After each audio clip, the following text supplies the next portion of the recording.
MFFLs. If you guys can't tell by now by my shirt, my background, we're about to get into the Mavs. And so in today's video, guys, I'm going to continue to highlight the Mavs franchise as a whole by giving you my top 5 Mavs power forwards of all time. So this list right here, guys, was a hard list to put together for obvious reasons. This is probably the second hardest list I put together compared to the very next video that you guys are going to get. And I think you already know what video that is, on the one position left. But with that being said, guys, I'm going to give you my top 5 power forwards in Mavs history. Starting with number 5, Antoine Jameson. So I know a lot of you guys watching are going to say, he was on with us for 1 year. But in that 1 year, Antoine's impact was felt. He won 6th Man of the Year in the 1 year that he played with us, because at that time we got him and Antoine Walker. And also, of course, we had Dirk. And all three of those guys couldn't play center, so somebody had to come off the bench. And of course, that ended up being Antoine Jameson, and it ended up working out for us as far as him winning the 6th Man of the Year that year and just giving us a scoring punch off the bench. All he had to do was come in and score, and that's what he did, winning 6th Man of the Year. So that's my 5th pick, and that is Antoine Jameson. All right, guys. My 4th all-time power forward in Mavs history is Eduardo Najera. Listen, Eduardo was JJ Barea before JJ Barea. He was a crowd favorite, a very high energy guy, good defender, solid rebounder. He was like an undersized power forward. I believe he's about 6'7", 6'8". He wasn't like a towering power forward or anything, but he played bigger than what he was. Like I said, it was very high energy, affected the game a lot with his energy. Loved Eduardo Najera, man, straight out of Oklahoma. Now, I think he was the first Mexican-born player in the NBA. I could be wrong. I'm not 100% sure, so don't quote me on that. But I think that's right. Not 100% sure. But Eduardo Najera, man, was the true definition of blue collar. You know, that grind and that grit helped the Mavs kind of get to that prominence back in the early 2000s, because before then, of course, I know he's one of the worst franchises in the NBA in like the 90s. So going into the 2000s, having him kind of help and turn his franchise around, man, was a huge help. Of course, I don't know if y'all remember, he got drafted alongside Darnell Harvey and Courtney Alexander. I don't know what happened to those two guys, but there you go, guys. My 4th is Eduardo Najera. All right, guys. So at number 3, we got Jawan Howard. Now, the whole Jawan Howard thing, man, was pretty interesting with the Mavs. When we got him, I thought that he was that piece that we were missing. He was definitely a huge upgrade. One of the reasons why the Mavs kind of took that projection upward. Had the funkiest shot. That dude had like one of like the flattest, straightest shots I've ever seen in my life. And kind of like double pumped it when he released it. Of course, as the time went on in his career, he kind of got better. He was more fluid of a more arc on his shot. But with us, oh my God, he had one of the worst shots.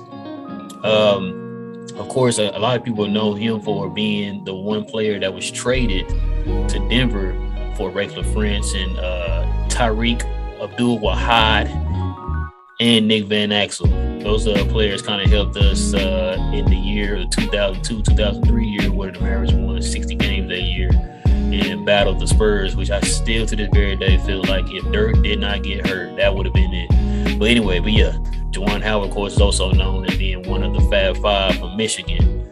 And also the first of the Fab Five to get a $100 million contract, and I believe it was with the Mavericks. I know it was with Washington, I'm sorry. I was with the Mavericks, but it was Washington. But yeah, so there you go. Jawan Howard's my 3rd. All right, guys. At number 2, I got an old school one for you. At number 2, I have Roy Tarpley. Listen, for you young folks out there who don't know who Roy Tarpley is, you need to YouTube him. YouTube Roy Tarpley. I think before Luka, Roy Tarpley to me was arguably the most talented Mav of all time. I should probably correct myself. He is the late Roy Tarpley. He passed away a handful of years ago. His career was cut a little short because he had off-court problems, a lot of substance abuse problems and stuff like that. He got banned from the league, I think, for like 2 years, and then he came back and just wasn't the same after that. But Roy Tarpley was a great 6-man for the Mavericks. Like I said, very athletic, can easily get you a double-double off the bench. Dude was a monster. like I said, arguably the most talented Maverick of all time. Now it's got to probably be Luka, because he can do a whole lot of what Roy Tarpley could do, plus more. But like I said, RIP to Roy Tarpley, the late Roy Tarpley. He was my second power forward in Mavs history. Now, drum roll, please. Think you guys already know who number one is. Why are we playing around, guys? It's Dirk Nowitzki. Now, y'all know Dirk could actually be. I'm sorry, not could.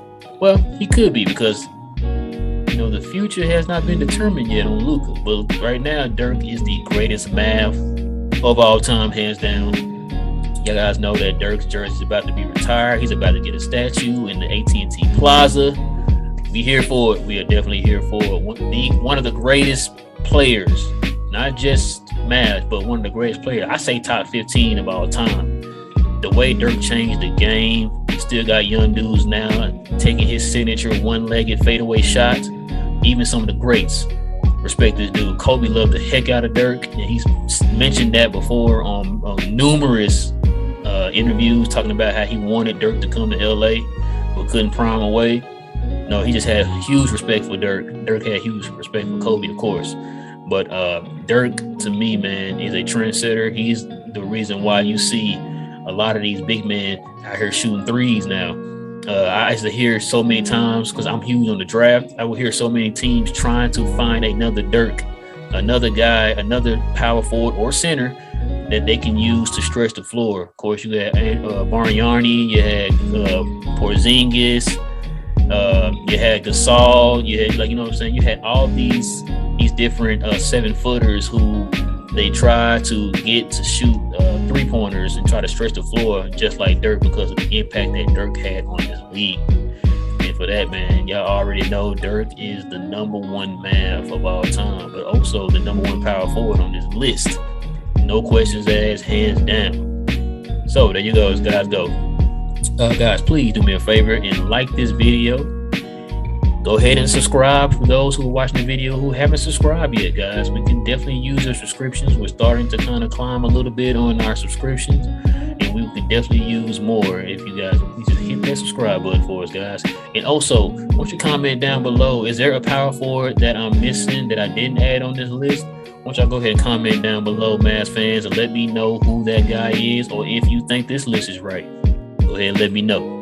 So, guys, with that being said, it is your boy, Real. We talk Mavs, and I'll catch you again here pretty soon, guys.